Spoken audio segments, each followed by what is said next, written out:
président Batou alobaka na été papa na biso alukaka ne problème té.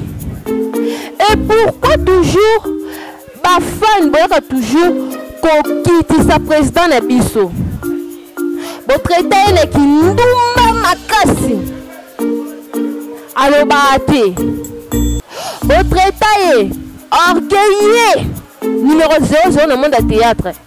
Alobaka té toujours asima émission où ça la dernièrement ça qui on a poto. Il a parlé que la vérité, rien que la vérité. Tant maman biso si la yaki pour la vérité, attends qui que toi va poser quelques questions, réponse les aki ba théâtre baza ba hypocrite. Alors ba comme ce qu'on bunda na hypocrisie yango. Le président biso ni sunde doza awa. Na mi côté c'est nga na lo ba te nga non le bâti, mais toi tu as biso pour la boba finganga. Ba le passer les biso moto ye bien ho. Ba le passer ba théâtre. Bango mo ba ye bien go. Et pourquoi toujours bobeta ka c'était na président Caleb? Accepter, oui, je vivais avec Dinana, nani na cotiser dans sala théâtre. Où est le problème? Congolais, qu'est-ce que nous voulons? Nini. La vérité de comment? On a pris ce bana. Papa lobi, message n'est pas beau. Aligné n'a été na comment na ye. Boluka nini. Et les gens qui disent que tika comme dit nana président Caleb kola sala bobo amukolo. Bon président Caleb amabe. Il me finit peut-être mon été. Wa mobali. Na wana manette. Wana aza mobali. Peut-être yo muto fingi za moi c'est za nani bo. So ba kutanisho na président Caleb. Ba mi tema mabe. Neza na ndeka bolo ba bino moto lingani te za pe solo. Bo lingani te makasi. Oh. Bo lingani te. Qu'est-ce qu'il y a? Botika président Caleb, botika sila bisala fanda. Botika bango. Batu baloba kate botika bango. Lobi na ngata nani sila bisalu mams. Bekam. Alobi mutu oelingaka ko se justifier dans muta diable. Oui. Mutema mala makasi. Oui, à reconnaître ngo abimisa batebele, abimisa nani ba président Ange Luzolo, abimisa ba président la Duchesse, abimisa tellement batebele. Batebele okutu ba misus ba irreconnaissant. Ba reconnaître ga lisusu présidenté. Bon ce gars leki na TV pas le bango. Lisumu ni ezawana. Et là on bino bomoni ya mabe. Si j'ai à Jérémie, oh, allongwe pa ya na famille Libota, oh Marina, allongwe na famille Libota. Ça fait quoi? Arte ande comme ya ba contrat. Est-ce que na Hollywood, na Hollywood, déjà on que Arte oh azam Arte personnel, na groupe mo avec quelqu'un quand ande ba groupe ezala. Et pourquoi tu n'y te mets un problème? Oh. Comment est Jérémie avant Nina de qu'on a vu ce moura de la presse? Et comme il c'est qu'il y avait l'observation sur maman Belvite. Oh, ça se fait pas? Voilà, tout une immaturité. Ce qui maman Belvite le banaratina moura de la presse. Est-ce que c'est interdit? Nani Jérémie akutana nana namoura de la presse. Non, ma comme na baronne basaya sur basone la ni sur peut pas discuter ni et tel baron mi balé. Hello les amis. Bana poto, bana partout dans le monde. Tous s'abonner massivement. Les génies de Dallas TV, chaîne Abisonabino. Chaîne Moko. Faut sentir dans nos micros, dans nos bella. Bon liker, bon aimer, bon partager. Deux fois t'es. Le éviter que les alliés vraiment bon continuer. Pour moi, on va peut-être belé donc base. Beaucoup de bagaga bien, beaucoup de émissions bien, beaucoup de bagaga pour les éducatifs. Chaîne qui est so bato s'abonner belé et puis quand on a côté libino déjà on a monté quotidien la chaîne. Abonnez-vous. Les ennemis Dallas TV. S'abonner massivement. Likez massivement. Sur les génie de Dallas. On peut s'abonner massivement. Abonnez-vous. Son kitoko, image impeccable. On est ensemble. Base. Berek, Isimbura, Misara. Allez, abonnez-vous les amis. Aïe aïe aïe. Bengue. Y'a la braille.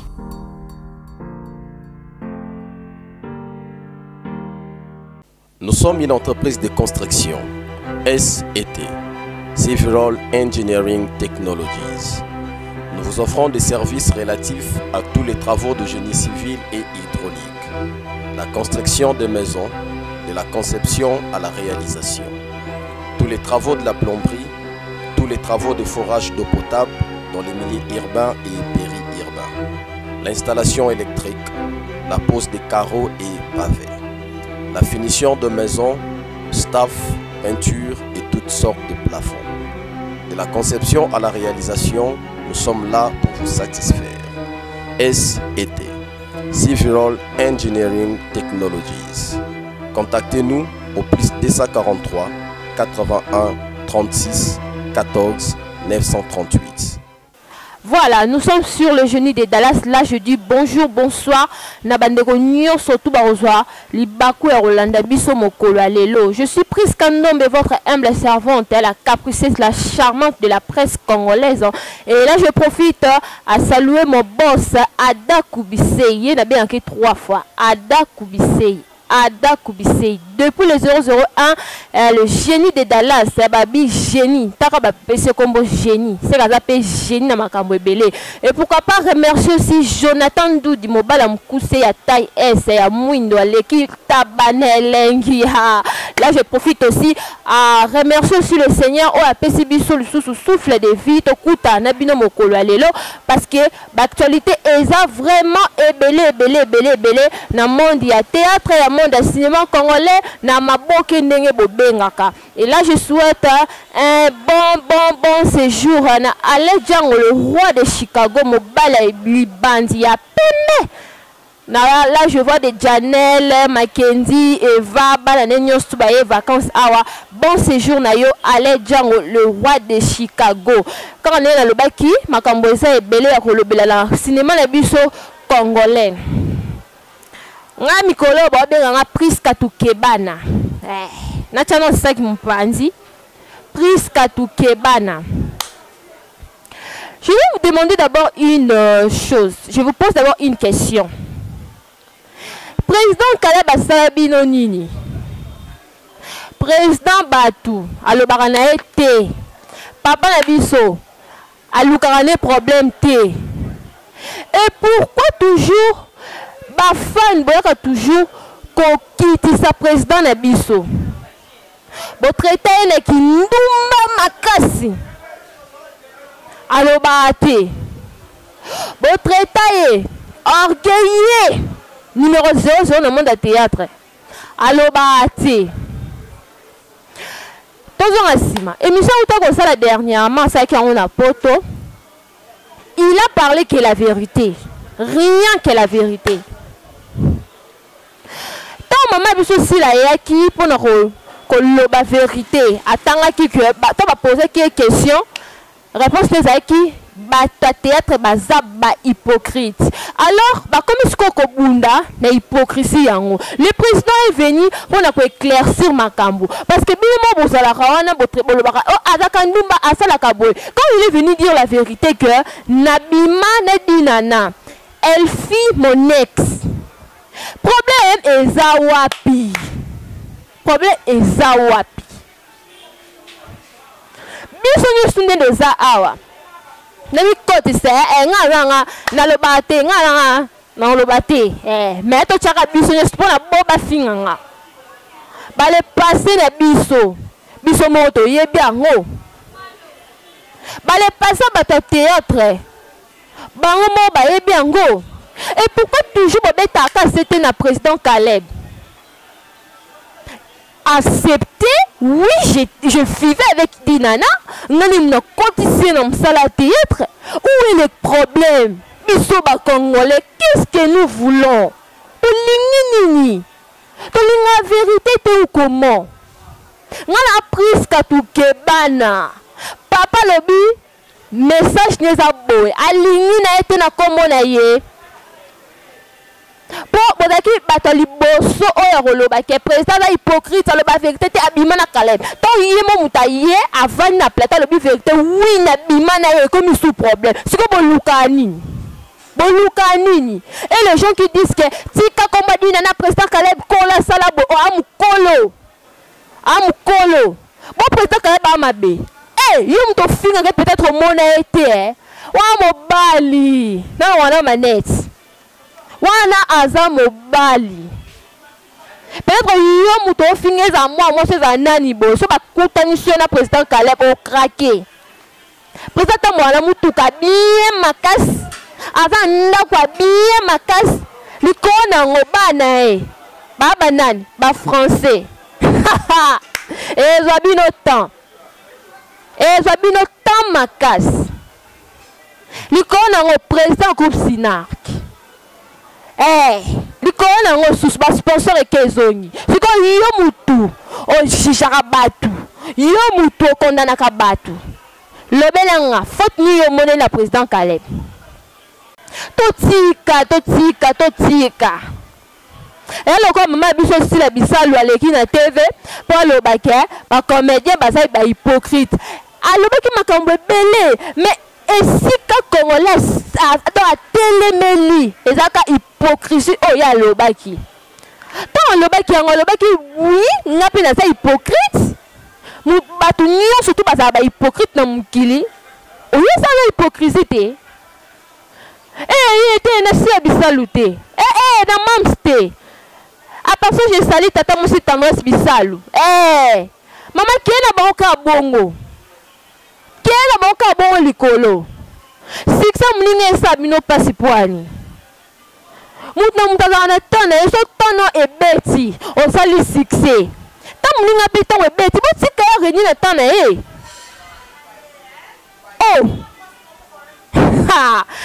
ezabino temps ezabino temps aussi la bisalu aza hypocrite azalaka boye on s'en fout biso kana si la bisalu na biso les abakouk biso kana si la bisalu likona on 100 ans ele opamba dans 2 jours 100 ans na journée moko 100 ans et ça le mela wapi ole bo vanda na bakiti yo artère yo actrice on va y kiti pour dénigrer msala mninga yo luka pour sa promotion ya chaîne plutôt on le bande ko kitsa msala mninga on la te que le muto za reta tant nous perdre ya que ne sala chaîne sala promotion chaîne ayo em sun nzambe pa yo que le ma tombola yo ba mi te mabe makasi ba mi te mabe nezala ndeka bolo ba bino moto lingani te za pe ya solo bo lingani te makasi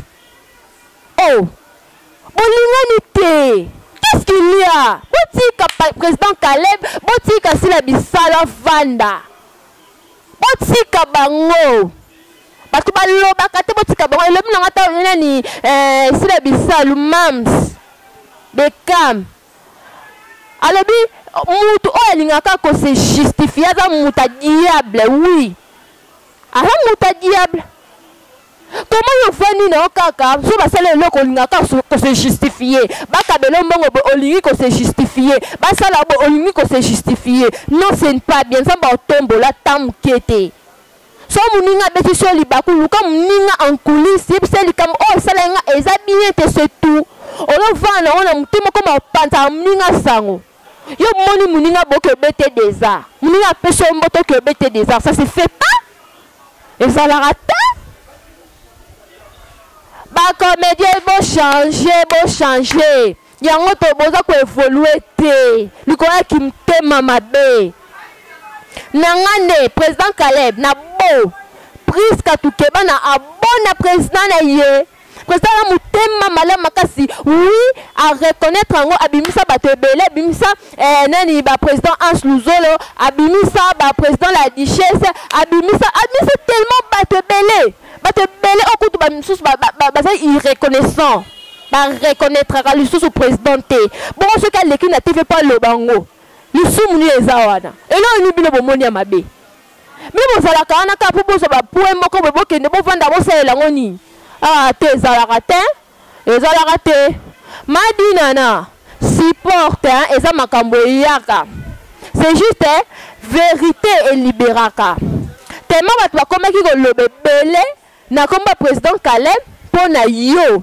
mosusu mwasi na ye nde moto alobi tenten mosusu nga amona bino clarté yango alekaki na tv alobi yango soki ozalaka lisusu te esala motema mpasi te mamama esala motema mpasi te oastar tomona bastar Nigeria nde basalaka babese na bango oyo ebimi boye bapiblia yango kutu tomona balove story esala eloni ekashaya nini yango siko awa kaka na Congo pourquoi bomonaka motema mpasi oh président keye na bango ka bongo oastar na confirmé pena yo pena otanga Nigeria nde oloba penga na uta Nigeria na zwa pena nini cinéma ya nini baloba nini cours ya cinéma kuna na Nigeria osala bobo oui c'est vrai osala penda cours ya cinéma kuna parce que tu es différent on star une star est comme ça obimi opesi matière mokile gangi en tout cas félicitations président